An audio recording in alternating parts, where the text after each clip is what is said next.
have to acknowledge my wife Lynn, who has been on this adventure. I mean, it's been a true adventure all these years.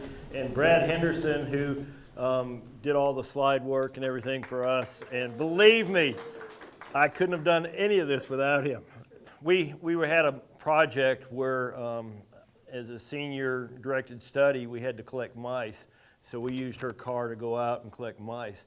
Well, we found that, these little box cages that I'm sure you guys have collected mice in, there's a little corner in the side where the door is, and those mice can make like a bullet and go right through there. And I can't tell you how many times we had mice running around in the car trying to catch them.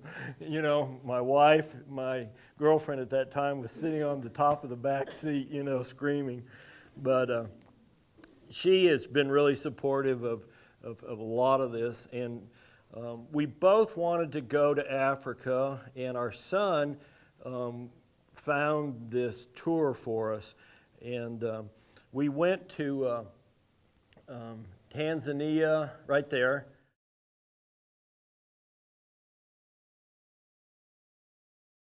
We were up in the Tarangire area, which is Arusha. It's at Mount Kilimanjaro. And then we went up way over there by Lake Victoria, where the Serengeti is. And we were right on the Kenya border. Matter of fact, we went across it a couple of times. We weren't supposed to. And later on, I'll show you some pictures of the river, Mara Mara, where you always see the wildebeest crossing with the crocodiles, attacking them and everything. Mark Thornton is a Texan. He grew up in Dallas, Texas. His grandfather was R.L. Thornton, who was a big banker and a philanthropic person. And Mark went to Africa about 18 years ago, and he set up this safari. He's a biologist, he's a conservationist, and he has really worked with the Maasai to develop conservational districts and to keep the Maasai as cow herding communities rather than farming. And we'll talk a little bit about why we want to do that. There were 8 of us in our group. We had 2 doctors. We had one real doctor, my daughter-in-law, who's an OB-GYN. Well, wait, there was 3, and then there was 2 veterinarians. One of the gentlemen that went with us was 80 years old. And one of the reasons that we really liked this trip is that we weren't in a vehicle all the time, but we also were walking among the animals and among the plants and right in nature. And it was just incredible. We saw a lot of breeding of animals going on. Those are 2 giraffes that we came upon that were getting ready to breed right there. We spent 2 weeks in the wilderness, and literally we really didn't see anybody else the whole time. We went areas where no one else goes. We were either in a vehicle or walking from place to place and went around. We arrived 2 days early, and earlier on there were some slides there of a German polo grounds that we stayed in, and it was in the phase of coming out of the cobwebs, and they were going to redevelop this place. But the Germans and the British had a tremendous influence in Tanzania, and really were probably the definite culture, for many, many years. We stayed here for a couple of days, and then we started out, and we went into the bush. And I mean, we were probably about 4 miles from Arusha, and all of a sudden, we started seeing animals. And of course, the first animal I think we saw was an impala. And, we all had to stop and, get out our glasses and just stare and stare and stare. Well, after day 5, we'd seen so many impalas and we'd seen so many giraffes. We were looking for really unusual things. But the wildlife in and around this area is just incredible. And talking to people, it's probably a lot better there than it is in South Africa. And in this area, it's not like a zoo. You know, you're really out among the animals and with them. For the first part, we were with the Maasai. They had 2 warriors with us, and here's one of their cloths, and they did all our cooking and stuff. They went and got a goat one day, and literally they eat every part of the animal. Nothing goes to waste. This is feces of a dik-dik, and you see these big, huge piles. And you know, a dik-dik it's probably a foot tall, you know, maybe a foot and a half long. It's a real small animal. But you can see these piles, and they're real territorial. They mate for life.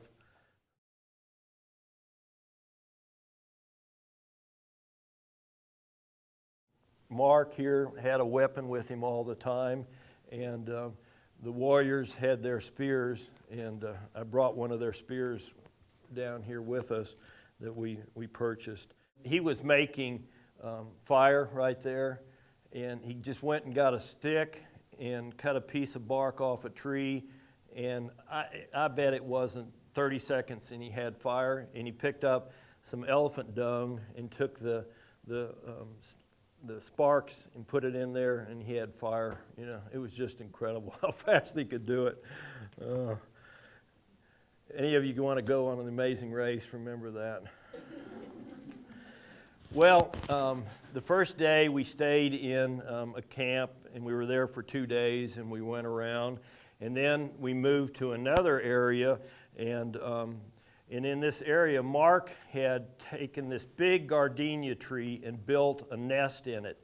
And it was just twigs, like a bird's nest. And there was room on it for 5 people that could sleep on it. About 2 o'clock in the morning, there were 250 animals that came into this watering hole, which was right by the gardenia tree. You could just see the outlines of them, but you could hear them playing and trumpeting and spraying water. And it was just incredible. The next day, we went walking around, and the guide, he said, "Oh, come, let's look up in here and see if we can see something." And we didn't realize it, but this is the home of the python. And in that tree where we were, there's this big, gigantic python that was sleeping right in there. And, you know, it makes a good story. Also, at that camp, we got back that next morning, and we were walking back to the camp, and there was this big lion that was from here to the back of the room. And my son, we were sitting down, we were getting ready to eat, and my son said, "Look, there's a lion." And sure enough, and I hurried around the table. I was told I wasn't supposed to do that, but I didn't want to be his first supper. And we sat there and watched him, and then the camp Maasai people came and they told us, well, that both the lion and a lioness had been sleeping in the camp that night right outside their tent. And the reason is that these two, we were in their mating territory. And they stayed there for 2 nights following, and every night you could hear them outside your tent, you know, just breathing, and I mean, they were right there. And when he was on the other side of, you know, about, I guess 100 yards from us, he walked a couple steps towards us, and we just stood our ground, and then he walked off. But, you know, it really gave us respect for these animals. And when we were walking, they always said, you know, single file. There was somebody in the front and the back with a gun, you know, no talking. Well, he didn't ever have to say that again to us. This is in a boma. It is where the Maasais live, and they have this brush around the village. And the way the Maasai is basically set up is they're a cattle herding society. And they really don't raise crops. And it's really important if you want to keep the wildlife, to keep the agricultural, the crop raising out. Because when you do that, it brings in roads, it brings in trucks, it just really disturbs the ecosystem. But the Maasai, with their cattle and the wildlife, they cohabitate just, it's fabulous. They bring all their animals in at night, of course, and they have a perimeter fence and they protect them.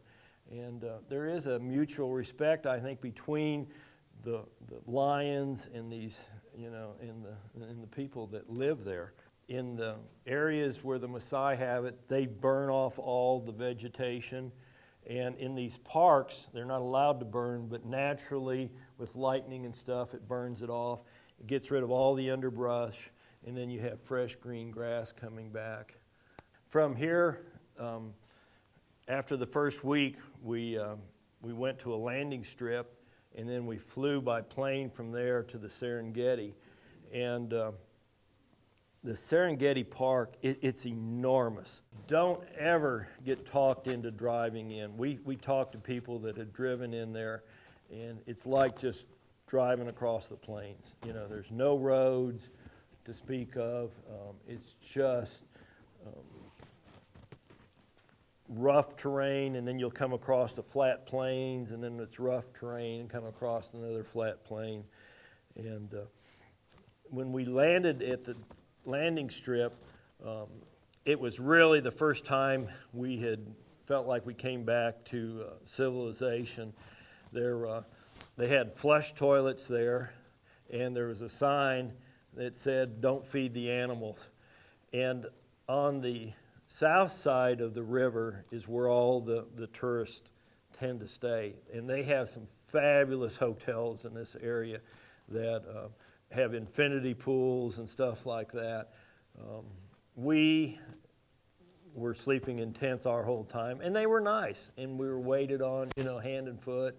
When we crossed the river, we went up into these just wide open plains, grass plains, and you could just see for miles. And in the far distance was the Kenya mountains.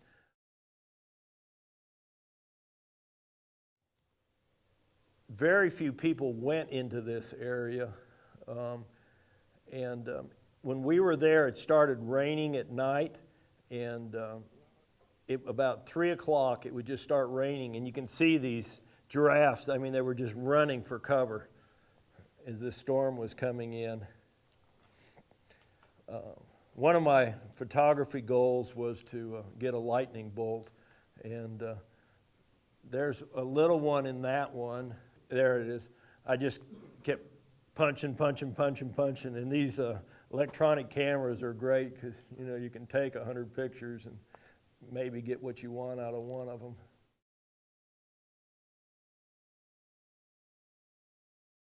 We spent 3 days in this area, and when we went across the river, our intent was to come back across to go to that airport and fly out, and we weren't able to do that because the river had come up so high.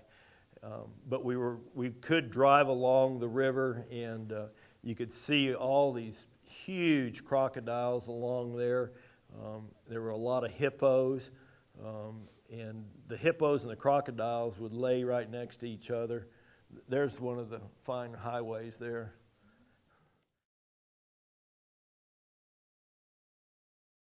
It's amazing how all these animals coexist, and it's a lot of survival of the fittest. You would see these herds of wildebeest, and there would be just hundreds and thousands of them, and then you would see one limping at the back, and you knew that was the prey for the hyenas or the lions or whatever. And then, they would kill them, and then the vultures would be sitting there, and it's all the way down the food chain. You would see the vultures, and then, of course, all the insects and everything else that would take over and stuff. There's one of the little crocs. And hyenas. This guy we drove right up on, and they had just been finished hunting, and yeah, it's in the dog family. See, there's one hyena there, and there were probably about 6 more right around there getting ready to make a kill. This is a vehicle that we would travel in. We had 4 in each one, and it was amazing. These guides, they could see animals, half a mile away. The hippo is probably the most dangerous animal, and we were really close to this guy. I took this just with a regular lens, and I mean, it looks like his nose is almost right in the vehicle. And but these guys would sunbathe on the side, and then they'd go in the water, and then you could just see their nose stick up out of the water while they were feeding or letting the water go through their mouth, to get the food. See those mountains way off? We hiked to the top of one of those one day, and we kept seeing this mountain in the background all the time. But this really reminded me up of Pampa and stuff. They're just, miles and miles of grass plains. And, you always hear about the panhandle and everything when the buffalo were there. And it's real similar. Mark, our guide, he would, every time Alan, he would find a tree or something he didn't know, we'd have to stop and get it out, and he was going to go key it. I don't know. Yeah. Looks like an acacia or something. Yeah. And of course, lots of thorns, so birds can build nests in there, and it's a great habitat for them and stuff like that. And the more you see this, you just get an appreciation for all the intertwining of all these different species and how they survive and stuff. We came across a family of jackals. The male and the female, immediately as soon as they saw us, one went to the right of the den and one went to the left of the den, to draw our attention away from the cubs. And the cubs, they all went right back into that hole. And I mean, it's just so much instinct and survival. And, we see the same thing in birds, here, a male bird is going to be really bright colored to attract predators away from the nest and stuff. Those are some mongooses. And there were rabbits and tortoises.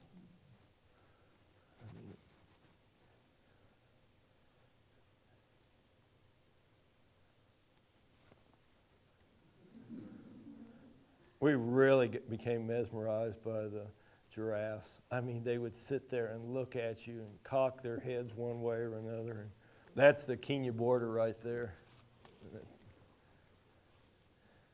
And that dirt pile, those are ant hills. You just see them everywhere. I became really intrigued with this box.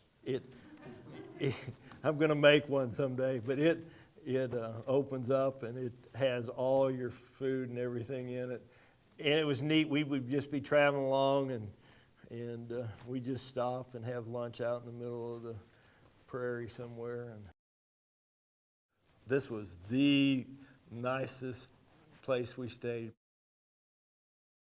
They set these camps up, and this one was a permanent camp, meaning it was up for 6 months, and they even had a flush toilet. Now, they brought water for the toilet. They brought water for the shower. They would beat on the back of the tent and say, okay, you have hot water in there, and they'd fill it up, the bucket up, and you could take a shower. They even had a library at this one. This was really a nice place. Dixon, the guy on the right, is a classmate of mine from vet school, and we found these horns out there. And you'd be just driving along, and all of a sudden, an elephant would be right there in the middle, and it's just one species of animals right after another, and it was just so neat to see them, not in a zoo, and just seeing them, where they were living and mating. And this is a grouse, and look how it just blends right in. Survival of the fittest, colors and stuff, just so that they can exist that way. There's some vultures and a stork. This is a secretary bird.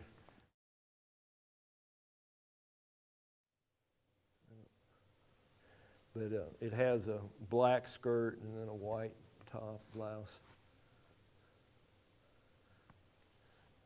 And we were driving along and we saw these ostriches, and all of a sudden this isn't a great picture, but these two had these chicks, and they were driving them between the two of them and just keeping them going in a straight line. One would wander out and they'd knock it back in. And we went to this one watering hole and we camped right on top of it, and literally there were hundreds of elephants and just any kind of giraffe and all sorts of species that would come into these watering holes at night. And water's really important, and Mark would tell us that because at the end of the drought, that they would have to move from one watering hole to another, and that's what would drive all the wildebeest up into Kenya and across, because they were all running out of water and they had to go across the creek and go north for green grass and water. Hunting is a big industry still in Africa. I think it's more in South Africa than it is in Tanzania. But you realize the interaction and the survival of the fittest of all these animals. And this was a wildebeest that a leopard had killed and drug it up into the tree, and you can see its head hanging down and a couple hooves there. But some people think it's cruel, but it's nature. And if we don't keep these ecosystems balanced, and there's always going to be one animal or insect or rodent or something that's going to get out of balance. And it's amazing how well they have managed these enormous parks that are there. And basically, they just leave them alone, and it's survival of the fittest, and they're doing really well. Of course, you're going to see dead carcasses, but again, it's food. This was a small elephant that we came upon right where the lions were that greeted us earlier that day. All is not well in Africa. When we left, we had to go to another airport, and we drove through this country, and we were on the edge of the Maasai's again. We were out of the park, and the people, the kids were all waving and everything, and friendly and wanted to greet us. And we came into this town, and people were just staring at you, and you knew something was wrong. Something had happened in this community. And where we flew out of, a Canadian gold mine had come in and basically taken over this area. And of course, taken over, I don't know. One people say, well, we compensated them for their land or this or not. But anyways, they went in and they just strip mined the area. Yeah, you can see this huge pit here. And then if you look over there, that's their wash lake. And anytime you get into mining, you have these huge lakes, and they're full of a lot of heavy metals and everything else. Well, right on the other side of that dam is their water supply, And I don't know, we go into this beautiful area and we create this stuff out of want or need or whatever, but we need to really have a lot more thought in what we're doing to our universe and our planet than just creating more problems like this. So we go to the airport to fly out, and were met by an armored vehicle with 3 guys that have helmets on, total body armor, and machine guns. And we've been with these people, for the past 2 weeks, talking about religion and cultural things and stuff, and then here we are seeing this extreme, and it's what this company has done in this community to alienate the local people, and so it wasn't. I'm glad we saw it, but I would have rather left the country some other way than seeing all this. We flew back to Arusha, and then we left.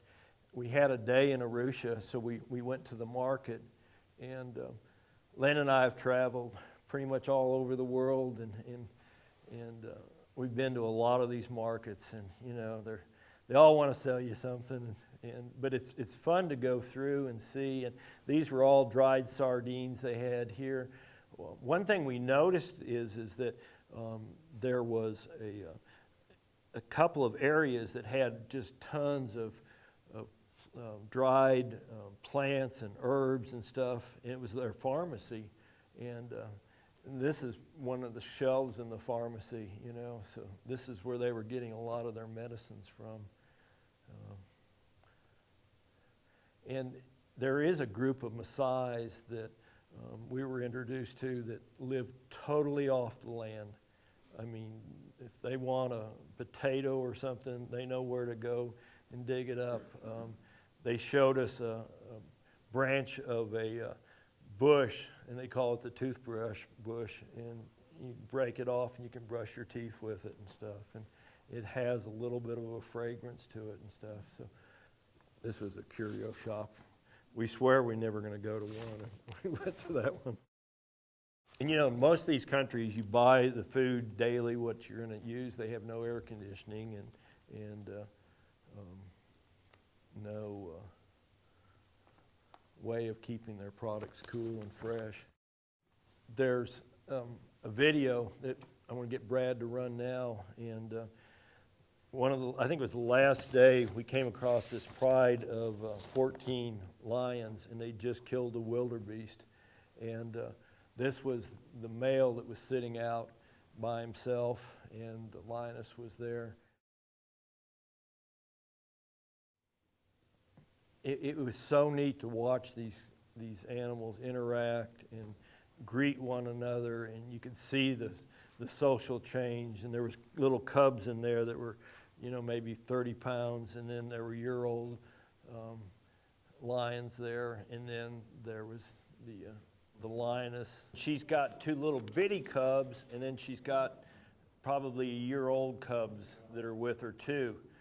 And the big daddy, he's already eaten, and he's sitting up on this knoll watching over everything, and then the head lioness is sitting right by him, and she is really controlling everything. And we sat and watched these guys for an hour, and the social interaction is just incredible.